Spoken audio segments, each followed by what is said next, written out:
And what's going down? This is your boy Steph Lamont, and I'm here with the Hudson Guild Podcast. And you know my name, but these are my co-hosts, and they're gonna introduce themselves. We can start over here. My name is Stefan. I go by My Sincere. I'm a guitarist. Now I'm a bassist, producer, singer, and songwriter here at the Hudson Guild. How you doing? I'm Ari, 17-year-old high school student, artist, living life, enjoying it. You know what I mean? So, but I wanted to get right into the topic, because I think this is probably going to be a hot topic. I ain't even going to do no icebreakers this time. We just going to go right into the topic. The topic that I want to talk about is relationships. Okay? I was looking over, scrolling through my news feed or whatever, and I seen that New York City came up as one of the toughest places to have a relationship. Interesting.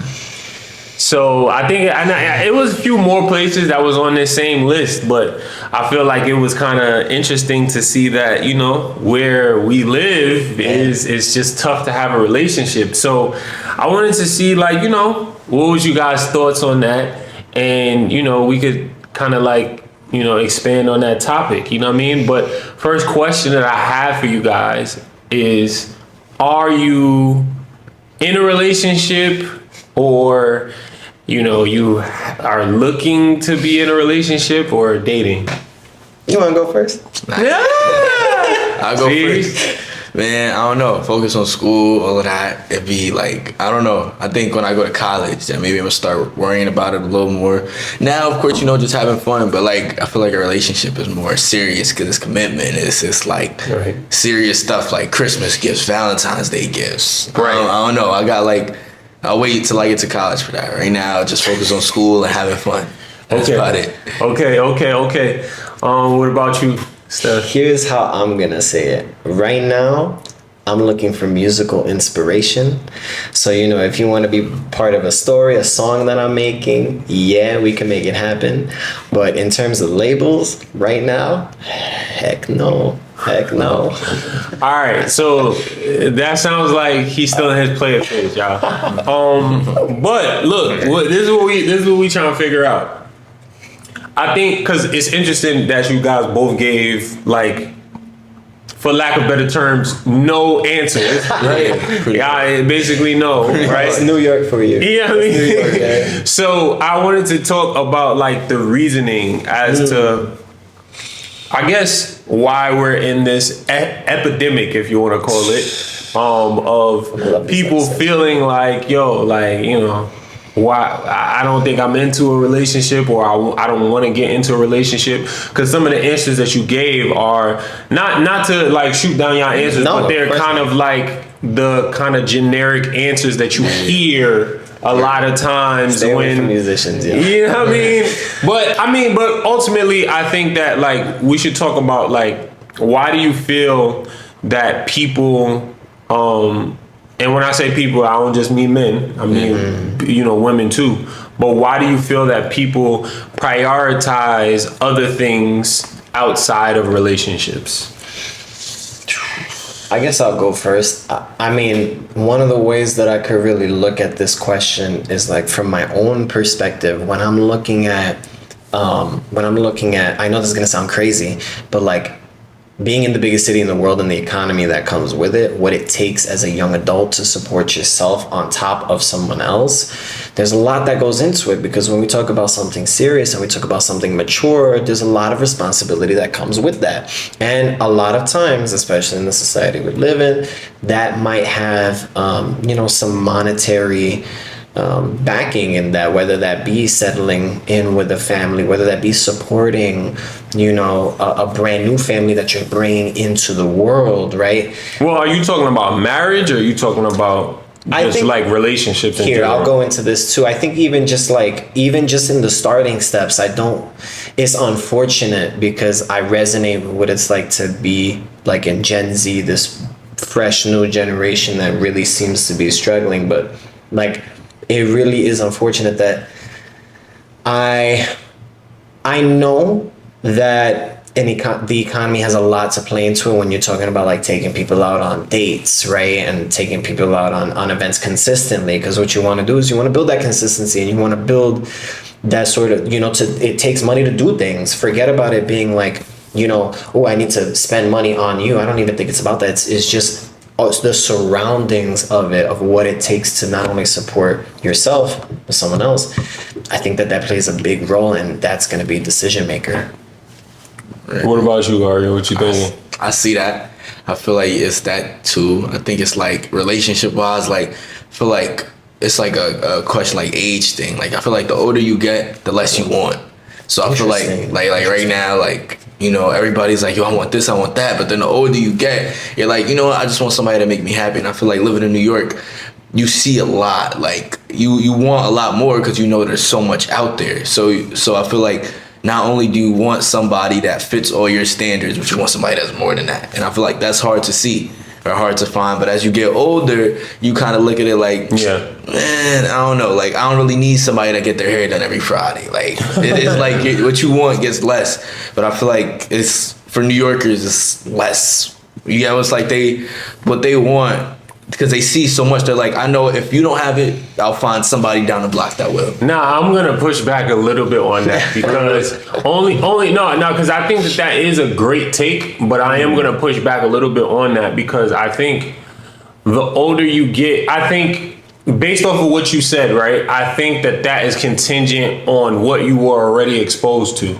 Yeah. So if you get older, but you were exposed to a lot, I think the likelihood of you wanting less is gonna be, it's a smaller likelihood that's gonna happen because you were exposed to more. But when you're younger, and that's why I said, like, I think I will push back on that because I feel like when you're younger and you're not exposed to as much, your expectation, or I guess like what it is that your desire would be in a relationship is going to be less also because you're not exposed to certain things. So certain things you're just going to feel like, oh, it's okay if this is happening. Oh, I get what you're saying. Like, you get what I'm saying? Like yeah. So I think from a tangible physical side, what you're saying is appropriate. Yeah, that's what I'm touching more on physical. Like, what you're saying makes sense. Right. If you think I could bring up just one more quick point, make it real quick. Yeah. I think actually, so speaking on a lot of other topics that we've actually spoken about in the past, what's really interesting about this generation is our interconnectivity and sort of the ways that our online habits have shaped like our role models and the way that we see the world. So like when you look at like Instagram, when you look at like, social media at large, you're looking at standards that are unrealistic and that you subconsciously put into your head like, okay, this is what something should be for me. And I think there's an innocence there where it's like, okay, well, that's inundated to you. So it's like you can't discern what's reality and what is unreality. So that plays a part, especially in the biggest city in the world. You see all these small cliques, you see like all these niche cultures, and that's amplified from Instagram. I think that also in its own way plays into how we interact with what we perceive that we want. Can we achieve this? Can we get this? If we can't get this, how do we feel about approaching in general? I think I think that pushes a big envelope in expectation for sure. I think that because the way that we started this conversation was based off of something that I seen on Instagram, 100%, right? 100%. So I think that social media in general is a big contingency on how the general public formulates what their desires are going to be, right? But I think in addition to that, I think once you get, because it's one thing for you to have a desire based off of something that you've never had before, right? Yeah. It's kind of like if for all my steak eaters that's out here or whatever, if you've ever seen somebody eat an A1 steak, right? Yeah. That's good. You could say like, "Dang, I want to eat an A1 steak too," or "I want some Wagyu," or "I want a tomahawk." I might want one right?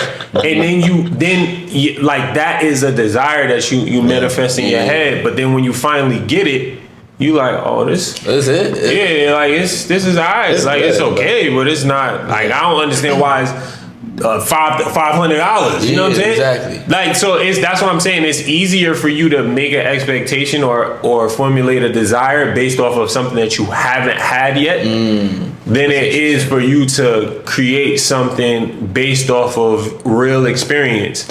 So tied back into relationships, if you're like watching the social media and you're seeing like different things on Facebook, Instagram, all of these different platforms, YouTube, whatever, or even just movies, right? If you my age, if you watching movies and stuff like that, and you're seeing like these picture perfect couples, exactly, it's kind of like, all right, I want that too, which a lot of people still do.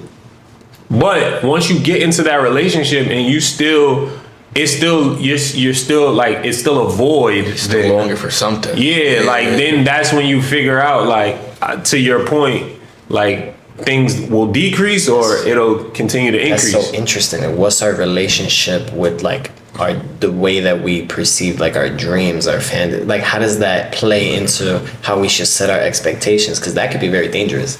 Like you're 100%. expecting something that is literally written. That's written. 100% to be picture perfect. Exactly. 100%. That's scary. And but a lot of what we do now is based off of like a perception and not necessarily a reality. Because like what you're talking about right now, what you just touched on, those are fictional things, and they were made that way to create a good storyline, not to be parallel to life. It's not like, you know what I mean? It's not real life. Which kind of leads me into my next question, which is how much of relationships or expectations of relationships are tied to our upbringings? I feel like, wow, I think it's like Wow. how you were raised, not just like trauma you go through from your early years. I feel like that determines what you want. Like you could either not want something or want it a lot. Like let's say you had a parent that was like real non-affectionate or whatever, you could either grow up to really want that or not want it at all because you never had it. That's interesting. It's real interesting to think about. Like, and it's like those things you didn't think when you were 6 years old playing with toys, and then you didn't think that that would dictate the way you wanted something. Right, that it's even tied together. Yeah, and it's crazy. Wow, that's interesting.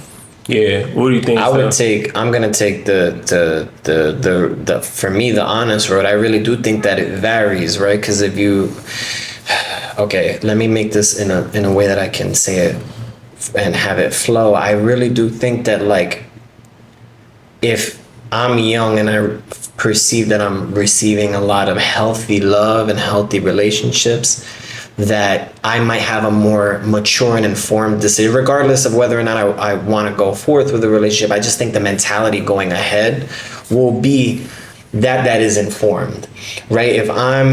Because I would say that I experienced, or at least have been surrounded by situations that weren't exactly the most healthiest. I know for a fact that has informed my decision making when it comes to getting into anything, because it's like it's a lot more extreme that way. Well, because what do you mean by that? When I mean extreme, I mean I gotta use like some things as a basis without like going too into it. I think when you don't exactly know what healthy love looks like, whether that be platonic, whether that be romantic, whether that be familial, it's when something appears to be fresh and pure and like real honest, that can be an overwhelming feeling, and that overwhelming positive feeling can lead into some negative habits, right? Because it's so new, or at least remember, you perceive it to be pure,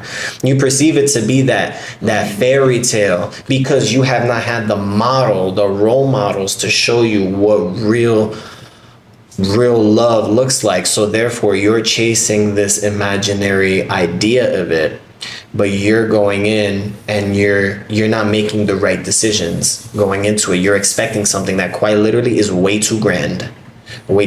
So you either might overlook overlook how, you know, gray that it might be, because love is gray, you know, and that's an okay thing for it to be gray, because we're all human. You overlook those things, or you make the wrong decisions to try to keep that. And I know it's a very nuanced answer, but again, to circle it back to the main idea, I really think that depends. If you have role models for healthy love, I think whether or not you decide to go into like, okay, well, I want a relationship. Okay, well, I want to be ethically having fun.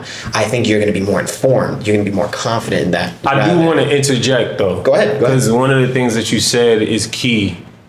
Yeah. I'm going to ask a stupid, needed question. Talk to me. What is healthy love? Ooh. You see, this is where like and try to be as concise as you can. You don't have to. Yeah, you know me. My thoughts always. Go everywhere. I'll try my best. I'll try my best.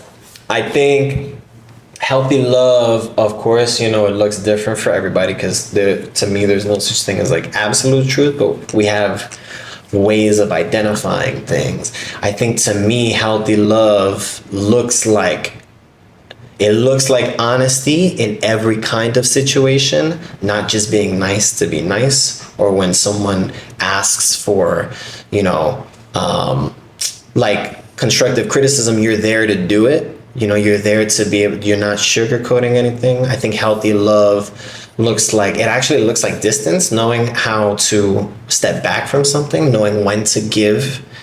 I think, again, it depends on the kind of love. If it's familial love, I think in a relationship. In a relationship specifically, I think it's about knowing when to nurture and be there, again, and when to step back. I think it's just caring, knowing your faults, not shying away from those faults, but still being able to manage, sacrifice, and make it work. Like, make the connection work. So this is the question, because I think that the reason why I asked you that question is because based off of everything that everybody has said throughout this episode, what I'm hearing from everybody is love, and I guess the quality of that love is subjective. Absolutely. 100%. Right?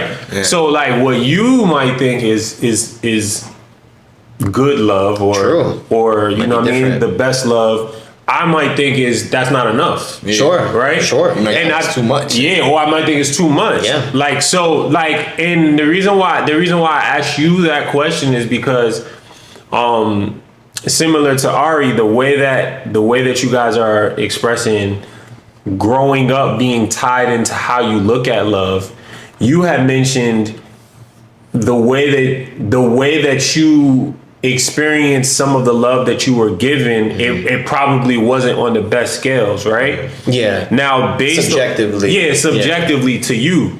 Now, there's somebody listening to this podcast right now that if they knew everything, if everybody threw their problems in the air, they would take your problems and be happy with them. Yep. Yeah. It's crazy. Right? Somebody always got it worse. Somebody, and that's why it's kind of it's almost like $1 million question, right? To ask what is healthy love, because while